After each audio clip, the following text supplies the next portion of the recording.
News next top ನ್ಯೂಸ್ಗೆ ಸ್ವಾಗತ. ನಾನು ದರ್ಶನ್ ಶೆಟ್ಟಿ ನಾರ್ಕಳಿ. ಟಾಪ್ ನ್ಯೂಸ್ ನೋಡೋಣ. ಅದಕ್ಕೂ ಮುನ್ನ ಈ ಕ್ಷಣದ ಹೆಡ್ಲೈನ್ಸ್. ಖಾಸಗಿ ಶಾಲೆಗಳ ಹಗಲು ದರೋಡೆಗೆ ಶಿಕ್ಷಣ ಇಲಾಖೆ ಬ್ರೇಕ್. ದಾಖಲಾತಿಗೂ ಮುನ್ನ ಡೊನೇಷನ್ ಪಡೆದರೆ ಬೀಳಲಿದೆ ಫೈನ್. ವೆಬ್ಸೈಟ್ಗಳಲ್ಲಿ ಶುಲ್ಕ ವಿವರ ಪ್ರಕಟ ಕಡ್ಡಾಯ. ರಾಜ್ಯಾದ್ಯಂತ ಮುಂದುವರಿದ ವರುಣನ ಅಬ್ಬರ. ಕರಾವಳಿ ಮಲೆನಾಡು ಸೇರಿ ಬೆಂಗಳೂರಿಗೂ ಹೈ ಅಲರ್ಟ್. ಮೀನುಗಾರರು ಸಮುದ್ರಕ್ಕೆ ಇಳಿಯದಂತೆ ಐಎಂಡಿ ಎಚ್ಚರಿಕೆ.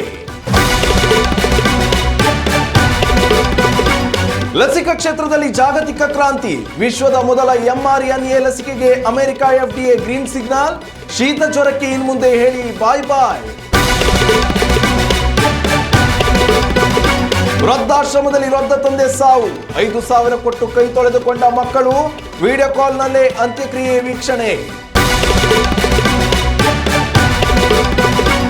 ಲಂಕಾ ಸರಣಿಗೂ ಮುನ್ನವೇ ಭಾರತಕ್ಕೆ ಶಾಕ್. ಗಾಯದ ಸಮಸ್ಯೆಯಿಂದ ಶುಭ್ಮನ್ ಗಿಲ್ ಪಂದ್ಯದಿಂದ ಔಟ್. ಅಭ್ಯಾಸ ಪಂದ್ಯದಲ್ಲಿ ಕನ್ನಡಿಗ KL ರಾಹುಲ್ ಸಾರಥ್ಯ. ಖಾಸಗಿ ಶಾಲೆಗಳ ಮಿತಿಮೀರಿದ ಶುಲ್ಕ ವಸೂಲಿ ಹಾಗೂ ಡೊನೇಷನ್ ದಂಧೆಗೆ ಬ್ರೇಕ್ ಹಾಕಲು ಶಾಲಾ ಶಿಕ್ಷಣ ಇಲಾಖೆಯು ಕಠಿಣ ಕ್ರಮ ಕೈಗೊಂಡಿದೆ. ರಾಜ್ಯದ ಎಲ್ಲಾ ಖಾಸಗಿ ಶಿಕ್ಷಣ ಸಂಸ್ಥೆಗಳು ತಮ್ಮ ಪ್ರವೇಶ ಪ್ರಕ್ರಿಯೆ ಮತ್ತು ನಿಗದಿಪಡಿಸಿದ ಶುಲ್ಕದ ಸಂಪೂರ್ಣ ವಿವರಗಳನ್ನು ಕಡ್ಡಾಯವಾಗಿ ವೆಬ್ಸೈಟ್ನಲ್ಲಿ ಪ್ರಕಟಿಸಬೇಕು ಎಂದು ಹೊಸ ಸುತ್ತೋಲೆಯಲ್ಲಿ ಆದೇಶಿಸಲಾಗಿದೆ. ಶಿಕ್ಷಣ ಇಲಾಖೆಯ ಆಯುಕ್ತರಾದ ವಿಕಾಸ್ ಕಿಶೋರ್ ಸುರಾಳ್ಕರ್ ಅವರು ಈ ಮಹತ್ವದ ಅಧಿಕೃತ ಆದೇಶವನ್ನು ಹೊರಡಿಸಿದ್ದಾರೆ. ಹೊಸ ನಿಯಮಾವಳಿಗಳ ಪ್ರಕಾರ ಯಾವುದೇ ಕಾರಣಕ್ಕೂ ಪೋಷಕರಿಂದ ಹೆಚ್ಚುವರಿ ಕ್ಯಾಪಿಟೇಷನ್ ಅಥವಾ ಕಾನೂನು ಬಾಹಿರ ದೇಣಿಗೆ ಪಡೆಯುವಂತಿಲ್ಲ. ಒಂದು ವೇಳೆ ಶಾಲೆಗಳು ಡೊನೇಷನ್ ಪಡೆದಿರುವುದು ಸಾಬೀತಾದರೆ ಆ ಮೊತ್ತದ 10 ಪಟ್ಟು ದಂಡವನ್ನು ಆಡಳಿತ ಮಂಡಳಿಗೆ ವಿಧಿಸಲಾಗ್ತದೆ.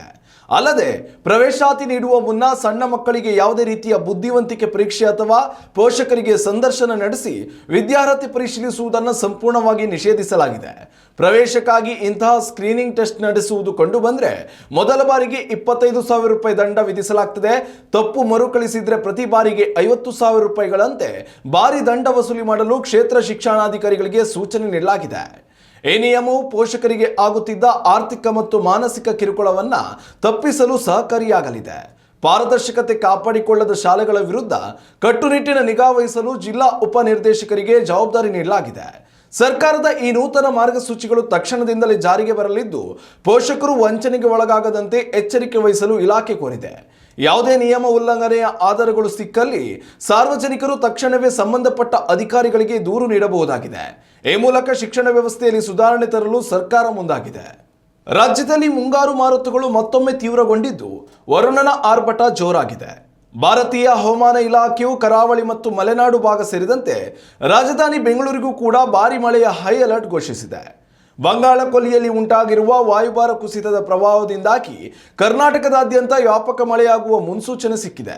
ವಿಶೇಷವಾಗಿ ದಕ್ಷಿಣ ಕನ್ನಡ, ಉಡುಪಿ ಹಾಗೂ ಉತ್ತರ ಕನ್ನಡ ಜಿಲ್ಲೆಗಳಲ್ಲಿ ಬಿರುಗಾಳಿ ಸಹಿತ ಅತಿ ಭಾರಿ ಮಳೆಯಾಗುವ ಸಾಧ್ಯತೆ ಇರುವುದರಿಂದ ಆರೆಂಜ್ ಮತ್ತು ಯೆಲ್ಲೋ ಅಲರ್ಟ್ ನೀಡಲಾಗಿದೆ. ಸಮುದ್ರದಲ್ಲಿ ಅಲೆಗಳ ಅಬ್ಬರ ತೀವ್ರವಾಗಿರಲಿದ್ದು ಮೀನುಗಾರರು ಕಡಲಿಗೆ ಇಳಿಯಬಾರದು ಎಂದು ಕಟ್ಟುನಿಟ್ಟಾಗಿ ಎಚ್ಚರಿಸಲಾಗಿದೆ. ಇತ್ತ ಮಲೆನಾಡಿನ ಶಿವಮೊಗ್ಗ, ಚಿಕ್ಕಮಗಳೂರು ಮತ್ತು ಕೊಡಗು ಭಾಗಗಳಲ್ಲಿ ಸತತವಾಗಿ ಸುರಿಯುತ್ತಿರುವ ಮಳೆಯಿಂದಾಗಿ ನದಿ ಹಾಗೂ ಜಲಾಶಯಗಳ ಒಳಹರಿವು ಗಣನೀಯವಾಗಿ ಹೆಚ್ಚಾಗಿದೆ. ಘಟ್ಟ ಪ್ರದೇಶಗಳಲ್ಲಿ ಸಂಚರಿಸುವ ವಾಹನ ಸವಾರರು ಜಾಗರೂಕರಾಗಿರಲು ಸೂಚಿಸಲಾಗಿದೆ.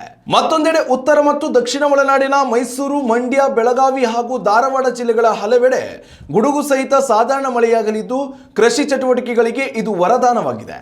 ರಾಜಧಾನಿ ಬೆಂಗಳೂರಿನಲ್ಲಿ ದಿನವಿಡೀ ತಂಪಾದ ಮತ್ತು ಮೋಡ ಕವಿದ ವಾತಾವರಣ ಮುಂದುವರಿಯಲಿದ್ದು ಸಂಜೆ ಅಥವಾ ರಾತ್ರಿಯ ವೇಳೆ ಗುಡುಗು ಸಹಿತ ಮಳೆ ಸುರಿಯುವ ಸಾಧ್ಯತೆ ಇದೆ. ತಗ್ಗು ಪ್ರದೇಶಗಳು ಹಾಗೂ ಪ್ರಮುಖ ರಸ್ತೆಗಳಲ್ಲಿ ನೀರು ನಿಲ್ಲುವ ಸಂಭವವಿರುವುದರಿಂದ ಸಾರ್ವಜನಿಕರು ಮತ್ತು ಕಚೇರಿಗೆ ತೆರಳುವ ಉದ್ಯೋಗಿಗಳು ಮುನ್ನೆಚ್ಚರಿಕೆ ವಹಿಸುವಂತೆ ಇಲಾಖೆ ಸಲಹೆಯನ್ನು ನೀಡಿದೆ. ಮುಂಬರುವ ದಿನಗಳಲ್ಲಿ ಮಳೆಯ ತೀವ್ರತೆ ಇನ್ನಷ್ಟು ಹೆಚ್ಚಾಗುವ ಲಕ್ಷಣಗಳಿದ್ದು ಜನರು ಅಗತ್ಯ ಮುನ್ನೆಚ್ಚರಿಕೆಗಳನ್ನು ತೆಗೆದುಕೊಳ್ಳುವುದು ಅನಿವಾರ್ಯವಾಗಿದೆ. ಜಾಗತಿಕ ಲಸಿಕಾ ರಂಗದಲ್ಲಿ ಮತ್ತೊಂದು ಐತಿಹಾಸಿಕ ಮೈಲುಗಲ್ಲು ಸ್ಥಾಪನೆಯಾಗಿದ್ದು ಕಾಲೋಚಿತ ನೆಗಡಿ ಹಾಗೂ ಜ್ವರವನ್ನು ತಡೆಗಟ್ಟುವ ವಿಶ್ವದ ಮೊದಲ mRNA ಆಧಾರಿತ ಲಸಿಕೆಗೆ ಅಮೆರಿಕದ ಆಹಾರ ಮತ್ತು ಔಷಧ ಆಡಳಿತ ಸಂಸ್ಥೆಯು ಹಸಿರು ನಿಶಾನೆ ನೀಡಿದೆ. ಜಾಗತಿಕ ಫಾರ್ಮಾ ದೈತ್ಯ ಮಾಡರ್ನಾ ಕಂಪನಿಯು ಅಭಿವೃದ್ಧಿಪಡಿಸಿರುವ ಈ ನೂತನ ಇಂಜೆಕ್ಷನ್ಗೆ ಎಂಫ್ಲೂಸಿವಾ ಎಂದು ಹೆಸರಿಡಲಾಗಿದೆ. ಸದ್ಯಕ್ಕೆ 50 ವರ್ಷ ಹಾಗೂ ಅದಕ್ಕಿಂತ ಹೆಚ್ಚಿನ ವಯಸ್ಸಿನ ಹಿರಿಯ ನಾಗರಿಕರಲ್ಲಿ ರೋಗ ನಿರೋಧಕ ಶಕ್ತಿ ಹೆಚ್ಚಿಸಲು ಇದನ್ನು ಬಳಸಲು ಅನುಮತಿ ನೀಡಲಾಗಿದೆ. ಕೋವಿಡ್ ಸಾಂಕ್ರಾಮಿಕದ ವೇಳೆ ಯಶಸ್ವಿಯಾಗಿದ್ದ ಇದೇ ನವೀನ ತಂತ್ರಜ್ಞಾನವನ್ನ ಈಗ ಸಾಂಪ್ರದಾಯಿಕ ಜ್ವರದ ವೈರಸ್ಗಳ ವಿರುದ್ಧ ಬಳಸಲಾಗ್ತಿದೆ. ಸಾಮಾನ್ಯವಾಗಿ ಹಳೆಯ ಲಸಿಕೆಗಳನ್ನು ತಯಾರಿಸಲು ಕೋಳಿ ಮೊಟ್ಟೆಗಳನ್ನು ಬಳಸಲಾಗ್ತಿತ್ತು ಮತ್ತು ಅದಕ್ಕೆ ತಿಂಗಳುಗಟ್ಟಲೆ ಸಮಯ ಬೇಕಾಗ್ತಿತ್ತು. ಆದರೆ ಈ mRNA ತಂತ್ರಜ್ಞಾನದಿಂದ ಅತ್ಯಂತ ವೇಗವಾಗಿ ಕೇವಲ ಕೆಲವು ವಾರಗಳಲ್ಲೇ ಲಸಿಕೆಯನ್ನು ನವೀಕರಿಸಬಹುದು. ರೂಪಾಂತರಗೊಳ್ಳುವ ಜ್ವರದ ತಳಿಗಳಿಗೆ ತಕ್ಕಂತೆ ಇದನ್ನು ಸುಲಭವಾಗಿ ಮಾರ್ಪಡಿಸಬಹುದಾಗಿದೆ. ಸುಮಾರು 40,000ಕ್ಕೂ ಹೆಚ್ಚು ಜನರ ಮೇಲೆ ನಡೆಸಲಾದ ಬೃಹತ್ ಕ್ಲಿನಿಕಲ್ ಪ್ರಯೋಗಗಳ ಬಳಿಕ ಈ ಒಪ್ಪಿಗೆ ಸಿಕ್ಕಿದೆ. ಪ್ರಸ್ತುತ ಮಾರುಕಟ್ಟೆಯಲ್ಲಿ ಲಭ್ಯವಿರುವ ಸಾಮಾನ್ಯ ಇಂಜೆಕ್ಷನ್ಗಳಿಗೆ ಹೋಲಿಸಿದರೆ ಹೊಸ ಎಂಫ್ಲೂಸಿಯಾ ಲಸಿಕೆಯು 26.6% ಹೆಚ್ಚು ಪರಿಣಾಮಕಾರಿಯಾಗಿ ರೋಗವನ್ನು ತಡೆಯುತ್ತದೆ ಎಂದು ಸಾಬೀತಾಗಿದೆ. ಈ ಚುಚ್ಚುಮದ್ದಿನಲ್ಲಿ ಯಾವುದೇ ಜೀವಂತ ವೈರಸ್ ಇಲ್ಲದಿರುವುದರಿಂದ ಲಸಿಕೆ ಪಡೆದ ತಕ್ಷಣ ಯಾರಿಗೂ ಇನ್ಫ್ಲೂಯೆನ್ಸಾ ರೋಗ ತಗುಲುವ ಅಪಾಯವಿರುವುದಿಲ್ಲ. ಸದ್ಯಕ್ಕೆ ಈ ಕ್ರಾಂತಿಕಾರಿ ಲಸಿಕೆಯು ಕೇವಲ ಅಮೆರಿಕದ ಮಾರುಕಟ್ಟೆಗೆ ಮಾತ್ರ ಸೀಮಿತವಾಗಿದೆ. ಭಾರತಕ್ಕೆ ಇದು ಲಭ್ಯವಾಗಬೇಕಾದ್ರೆ ಭಾರತೀಯ ಔಷಧ ನಿಯಂತ್ರಣ ಸಂಸ್ಥೆಯು ಮುಂದಿನ ದಿನಗಳಲ್ಲಿ ಪರಿಶೀಲನೆ ನಡೆಸಿ ಸೂಕ್ತ ಅನುಮೋದನೆ ನೀಡಬೇಕಾಗ್ತದೆ. ಅಲ್ಲಿವರೆಗೂ ಕೂಡ ದೇಶದಲ್ಲಿ ಹಳೆಯ ಸಾಂಪ್ರದಾಯಿಕ ಲಸಿಕೆಗಳೇ ಬಳಕೆಯಲ್ಲಿರಲಿವೆ. ಈ ಸಂಶೋಧನೆಯು ಭವಿಷ್ಯದಲ್ಲಿ ಕ್ಯಾನ್ಸರ್ನಂತಹ ಮಾರಕ ಕಾಯಿಲೆಗಳಿಗೂ ಸುಲಭವಾಗಿ ಮದ್ದು ಕಂಡುಹಿಡಿಯಬಹುದು ಎಂಬ ಭರವಸೆಯನ್ನು ಮೂಡಿಸಿದೆ. ಉತ್ತಮ ಸಂಸ್ಕಾರಯುತ ಶಿಕ್ಷಣದೊಂದಿಗೆ VSS English medium CBSE school Udupi Muddur. ನರ್ಸರಿಯಿಂದ 10ನೇ ತರಗತಿವರೆಗೆ ಶಿಕ್ಷಣದ ಜೊತೆಗೆ 5ರಿಂದ 10ನೇ ತರಗತಿವರೆಗಿನ ವಿದ್ಯಾರ್ಥಿನಿಯರಿಗೆ ಉತ್ತಮ ಹಾಸ್ಟೆಲ್ ಸೌಲಭ್ಯವೂ ಇದೆ. ನಿಮ್ಮ ಮಕ್ಕಳ ಪ್ರವೇಶಾತಿಗಾಗಿ ಈ ಸಂಖ್ಯೆಗೆ ಕರೆ ಮಾಡಿ. ಹೆತ್ತ ಕರಳು ಮತ್ತು ರಕ್ತ ಸಂಬಂಧಗಳು ಇತ್ತೀಚಿನ ದಿನಗಳಲ್ಲಿ ಎಷ್ಟು ಯಾಂತ್ರಿಕ ಮತ್ತು ಕ್ರೂರವಾಗ್ತಿವೆ ಎಂಬುದಕ್ಕೆ ಹರಿಯಾಣದಲ್ಲಿ ನಡೆದ ಈ ಘಟನೆಯೇ ಸಾಕ್ಷಿಯಾಗಿದೆ. ತಮ್ಮ ಇಡೀ ಜೀವನವನ್ನ ಹೆಣ್ಣು ಮಕ್ಕಳ ಉನ್ನತ ಭವಿಷ್ಯಕ್ಕಾಗಿ ದಾರಿ ಎರೆದಿದ್ದ ವೃದ್ಧ ತಂದೆಯೊಬ್ಬರ ಅಂತ್ಯಕ್ರಿಯೆಗೆ ಬರಲು ಪುತ್ರಿಯರು ನಿರಾಕರಿಸಿದ ಹೃದಯ ವಿದ್ರಾವಕ ಪ್ರಸಂಗವೊಂದು ಬೆಳಕಿಗೆ ಬಂದಿದೆ. ಮೃತ ತಂದೆಯ ಅಂತಿಮ ವಿಧಿವಿಧಾನಗಳನ್ನು ನೆರವೇರಿಸಲು ಹಣ ಕಳುಹಿಸಿ ಕೇವಲ ವಿಡಿಯೋ ಕಾಲ್ ಮೂಲಕ ಇಡೀ ಕಾರ್ಯವನ್ನು ಮುಗಿಸಿಕೊಂಡಿದ್ದಾರೆ. ಮುಂಬೈ ಮೂಲದ ಮಾಜಿ ಬಟ್ಟೆ ವ್ಯಾಪಾರಿಯಾಗಿದ್ದ 74 ವರ್ಷದ ಶಿವಚರಣ್ ಗುಪ್ತಾ ಅವರು ಸೋನಿಪತ್ನ ವೃದ್ಧಾಶ್ರಮದಲ್ಲಿ ವಾಸವಿದ್ದರು. ತೀವ್ರ ಅನಾರೋಗ್ಯದಿಂದ ಬಳಲುತ್ತಿದ್ದ ಅವರು ಮಂಗಳವಾರ ಕೊನೆಯುಸಿರೆಳೆದಿದ್ದಾರೆ. ಈ ಸಾವಿನ ಸಂಗತಿಯನ್ನ ಅವರ 3 ವಿವಾಹಿತ ಹೆಣ್ಣು ಮಕ್ಕಳಿಗೆ ಆಶ್ರಮದ ಆಡಳಿತ ಮಂಡಳಿ ಮುಟ್ಟಿಸಿದೆ. ಆದರೆ ವಿವಿಧ ರಾಜ್ಯಗಳಲ್ಲಿ ನೆಲೆಸಿರುವ ಆ ಪುತ್ರಿಯರು ತಮಗೆ ಬರಲು ಸಮಯವಿಲ್ಲ ಎಂಬ ನಿರ್ದಾಕ್ಷಿಣ್ಯದ ಉತ್ತರ ನೀಡಿದ್ದಾರೆ. ಅಲ್ಲದೆ ಆನ್ಲೈನ್ ಮೂಲಕ 5,100 ರೂಪಾಯಿಗಳನ್ನು ಕಳುಹಿಸಿ ಚಿತೆಗೆ ಅಗ್ನಿಸ್ಪರ್ಶ ಮಾಡುವಾಗ ಫೋನ್ ಮಾಡುವಂತೆ ಹೇಳಿದ್ದಾರೆ.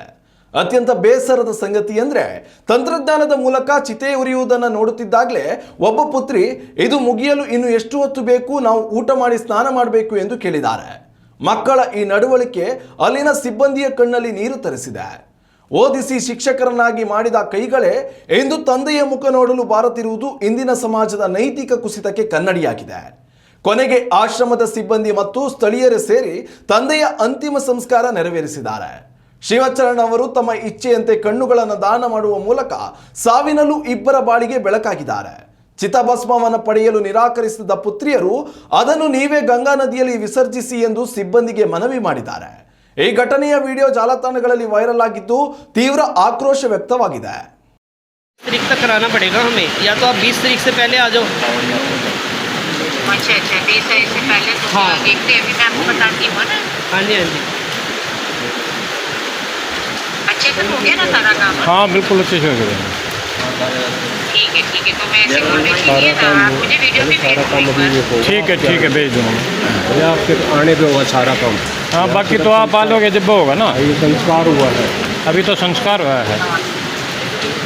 अभी और कितना टाइम लगेगा? तो हम लोग भी क्या खाएंगे और नाएंगे, चूल्हा जलाएंगे? नहीं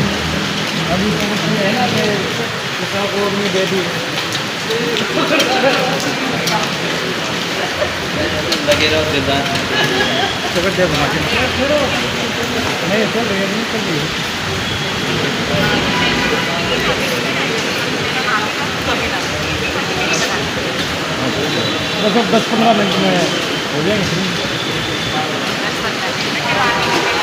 हाँ हाँ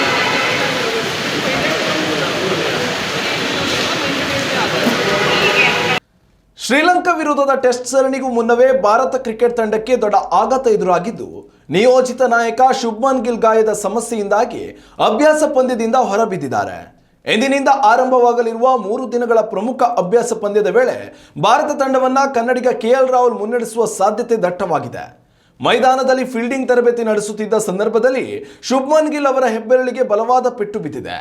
ತೀವ್ರ ನೋವಿನಿಂದ ಬಳಲುತ್ತಿದ್ದ ಗಿಲ್ ತಕ್ಷಣವೇ ಬ್ಯಾಂಡೇಜ್ ಧರಿಸಿ ಕಣಕ್ಕಿಳಿಯಲು ಯತ್ನಿಸಿದ್ರು ಕೂಡ ನೋವು ಹೆಚ್ಚಾದ ಕಾರಣ ಅನಿವಾರ್ಯವಾಗಿ ತರಬೇತಿಯನ್ನ ಅರ್ಧಕ್ಕೆ ಮೊಟಕುಗೊಳಿಸಿ ಮೈದಾನದಿಂದ ಹೊರ ನಡೆದಿದ್ದಾರೆ. ಸದ್ಯಕ್ಕೆ ಅವರ ಗಾಯದ ತೀವ್ರತೆಯ ಬಗ್ಗೆ ನಿಖರ ಮಾಹಿತಿ ಲಭ್ಯವಾಗಿಲ್ಲದಿದ್ದರೂ ಕೂಡ ಮುಂಬರುವ ಮೊದಲ ಅಧಿಕೃತ ಟೆಸ್ಟ್ ಪಂದ್ಯಕ್ಕೂ ಅವರ ಅಲಭ್ಯರಾಗುವ ಭೀತಿ ಎದುರಾಗಿದೆ. ಗಿಲ್ ಸರಣಿಯಿಂದ ಸಂಪೂರ್ಣವಾಗಿ ಹೊರಬಿದ್ರೆ KL ರಾಹುಲ್ ಅವರೇ ತಂಡದ ನಾಯಕತ್ವದ ಜವಾಬ್ದಾರಿ ಹೊರಲಿದ್ದಾರೆ. ಆದರೆ BCCI ಇನ್ನೂ ಈ ಬಗ್ಗೆ ಅಧಿಕೃತ ಪ್ರಕಟಣೆ ನೀಡಿಲ್ಲ. ವಿಶ್ವ ಟೆಸ್ಟ್ ಚಾಂಪಿಯನ್ಶಿಪ್ ಫೈನಲ್ ತಲುಪುವ ಭಾರತದ ಕನಸು ಜೀವಂತವಾಗಿರಬೇಕಾದ್ರೆ ಶ್ರೀಲಂಕಾ ವಿರುದ್ಧದ ಈ ಸರಣಿ ಅತ್ಯಂತ ಮಹತ್ವದಾಗಿದೆ. ಪ್ರಸ್ತುತ ಪಂದ್ಯದಲ್ಲಿ ಯಶಸ್ವಿ ಜೈಸ್ವಾಲ್, ರಿಷಬ್ ಪಂತ್, ದೇವದತ್ ಪಡಿಕ್ಕಲ್ ಮತ್ತು ರವೀಂದ್ರ ಜಡೇಜಾ ಅವರಂತಹ ಪ್ರಮುಖ ಆಟಗಾರರು ಭಾರತ ತಂಡದಲ್ಲಿದ್ದಾರೆ. ಮತ್ತೊಂದೆಡೆ ಸೋನಾಲ್ ದಿನುಷಾ ನೇತೃತ್ವದ ಶ್ರೀಲಂಕಾ ತಂಡವು ರಮೇಶ್ ಮೆಂಡಿಸ್ ಮತ್ತು ಲಹೀರು ಕುಮಾರ್ ಅವರಂತಹ ಬಲಿಷ್ಠ ಆಟಗಾರರೊಂದಿಗೆ ಭಾರತಕ್ಕೆ ಕಠಿಣ ಸವಾಲು ನೀಡಲು ಸಜ್ಜಾಗಿದೆ. ಈ ಅಭ್ಯಾಸ ಪಂದ್ಯವು ಉಭಯ ತಂಡಗಳಿಗೂ ಸರಣಿಯ ಸಿದ್ಧತೆಗೆ ದಾರಿಯಾಗಲಿದೆ. ಇನ್ನಷ್ಟು ತಾಜಾ ಸುದ್ದಿಗಳಿಗಾಗಿ ನೋಡ್ತಾ ಇರಿ ನ್ಯೂಸ್ ನೆಕ್ಸ್ಟ್. ಇದು ವರ್ತಮಾನದ ಕೈಗನ್ನಡಿ.